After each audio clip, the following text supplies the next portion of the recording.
Hai kawan-kawan semua, Assalamualaikum warahmatullahi wabarakatuh. Terima kasih sudah mengklik pada video kali ini. Semoga sehat-sehat selalu dan banyak rezekinya. Amin. Bila di tanah Mesir, mereka memiliki seorang ratu yang sangat terkenal dengan nama Cleopatra. Ataukah di Inggris yang memiliki seorang ratu Elizabethnya. Di tanah Nusantara pada zaman kerajaan-kerajaan Indonesia tak kalah hebatnya memiliki seorang ratu yang bernama Ratu Tribuana Tunggadewi, seorang pemimpin perempuan yang sangat bijaksana, seorang panglima perang, dan juga peletak pendiri tonggak pemersatu di seluruh wilayah Nusantara.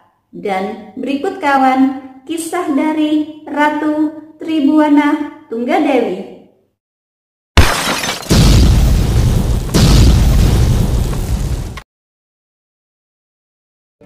Ratu Tribuana Tunggadewi merupakan generasi ketiga dari dinasti Kerajaan Majapahit.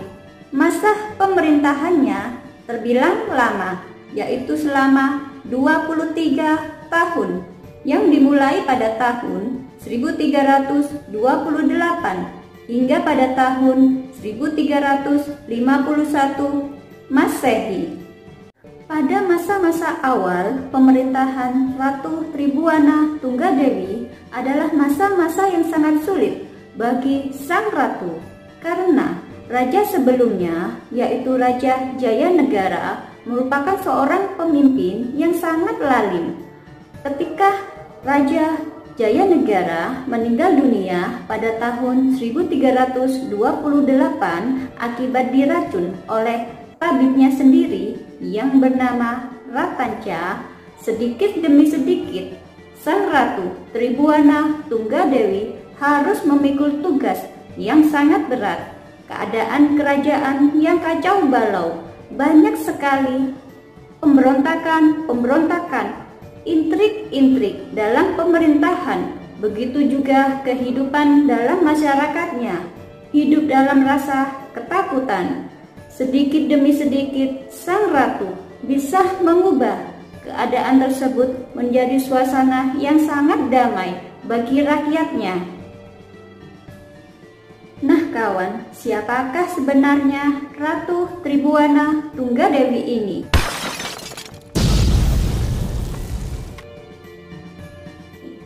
Ratu Tribuana Tunggadewi adalah putri dari Raden Wijaya dan Ibu Gayatri Rajapatni, di mana Raden Wijaya merupakan raja pertama dari Kerajaan Majapahit, sekaligus sebagai pendiri Kerajaan Majapahit. Sedangkan sang ibu adalah putri dari Raja Singosari yang bernama Kertanegara. Tribuana Tunggadewi sendiri memiliki seorang adik yang bernama Diawiyat, dan nama dari Tribuana Tunggadewi adalah Diakitaria. Pada saat Raja Jayanegara masih menjabat sebagai seorang raja di Kerajaan Majapahit, ia memberikan wilayah kepada Tunggadewi di wilayah Bre Kahuripan atau sekarang yang dikenal dengan nama wilayah Sidoarjo, karena rasa ketakutan yang begitu mendalam pada Raja Jayanegara ini terhadap adik-adik tirinya, ia kemudian melarang kepada Tribuana Tunggadewi dan juga Diawiyat untuk menikah. Dan setelah Jayanegara meninggal dunia, sebetulnya yang berhak untuk naik tahta di Kerajaan Majapahit adalah Ibu Gayatri Rajapatni. Ibu Gayatri sendiri merupakan satu-satunya istri dari Raden Wijaya yang masih hidup. Tetapi Gayatri Rajapatni lebih memilih untuk menjadi seorang biksuni, yaitu seorang pendeta Buddha, dan melepaskan segala masalah pemerintahan kerajaan sehingga ia mewakilkan tahta kepada putrinya yang bernama Tribuana Tunggadewi. Mandat yang sangat berat dari sang ibunda tidak ditolak oleh sang putri, yaitu Tribuana Tunggadewi. Apalagi keadaan pemerintahan kerajaan pada saat itu selepas meninggalnya Raja Jayanegara dalam keadaan carut-marut. Tribuana Tunggadewi kemudian diberikan gelar Sri Tribuana Tunggadewi Maharajasa Jaya Wisnu Wardani.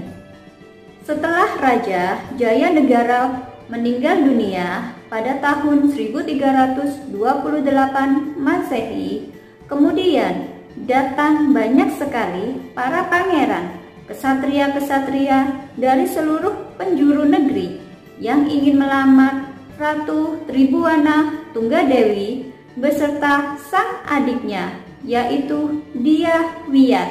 Dengan suatu sayembara, akhirnya diperoleh dua orang pria yang bernama Cakradara, yang kemudian menjadi suami Tribuana Tunggadewi atau Dyah Gitaria, dan yang bernama Kudamerta, yang kemudian menjadi suami Dyah Wiyat.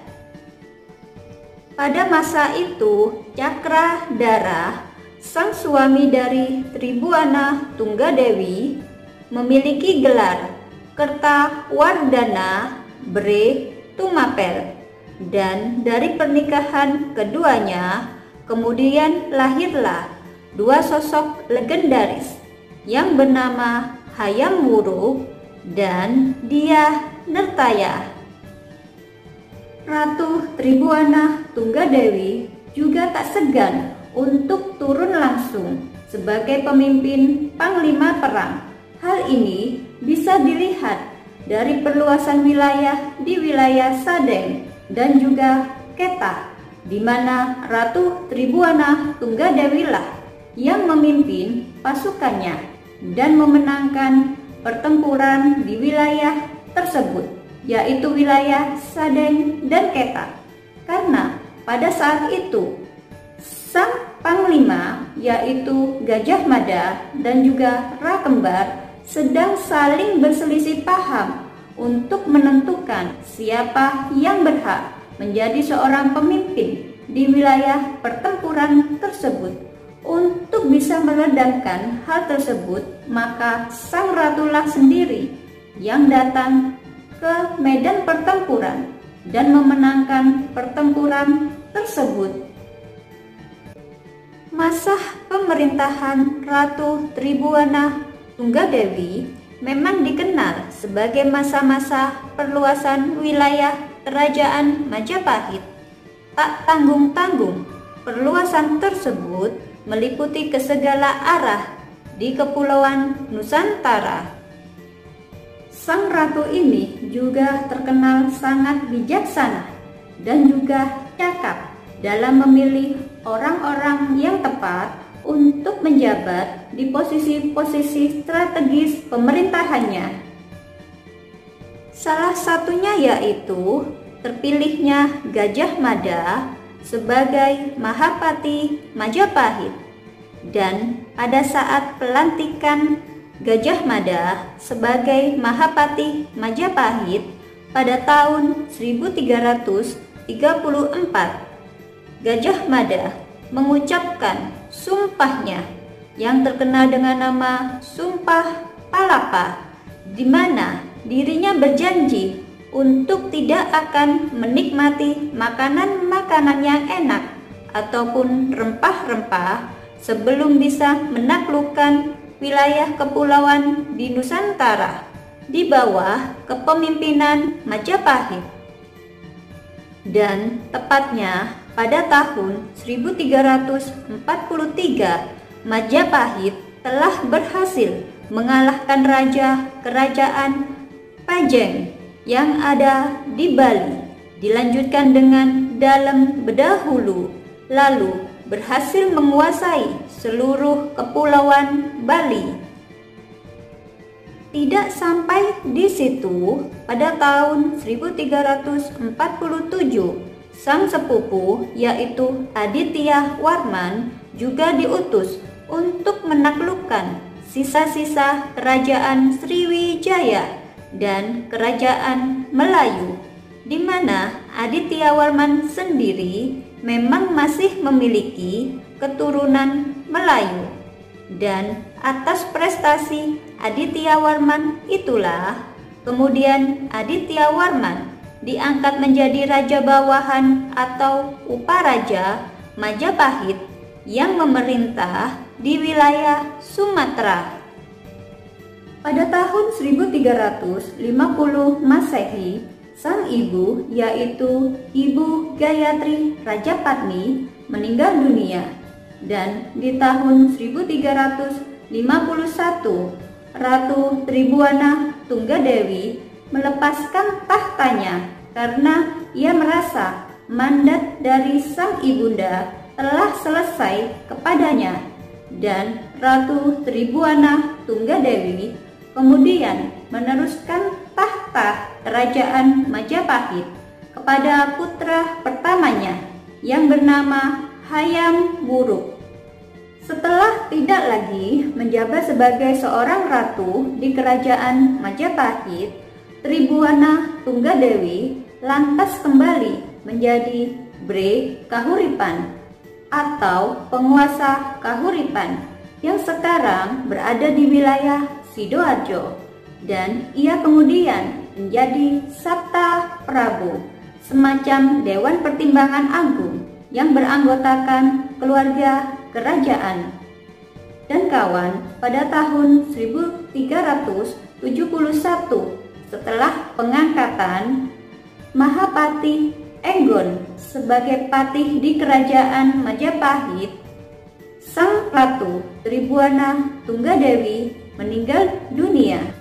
Sang suami sendiri, Kertawardhana Bre Tumapel, kemudian meninggal dunia beberapa tahun setelahnya, yaitu di tahun 1386 Masehi. Dari kedua sosok pemerintah penguasa Majapahit tersebut, sang Ratu Tribuana Tunggadewi kemudian didharmakan ke dalam Candi Pantarapura yang berada di desa Panggi, sementara sang suami didharmakan di desa Japan dalam Candi Sarwa Jaya Purwa. Nah, demikianlah kawan kisah tentang Ratu Tribuana Tunggadewi, sosok yang sangat hebat yang lahir dari tanah di Nusantara. Jangan pernah melupakan sejarah bangsa kita ya kawan. Jayalah selalu Indonesiaku, kini dan juga selamanya. Terima kasih sudah mau menonton video kali ini. Sampai jumpa pada video selanjutnya. Yuk, bye-bye.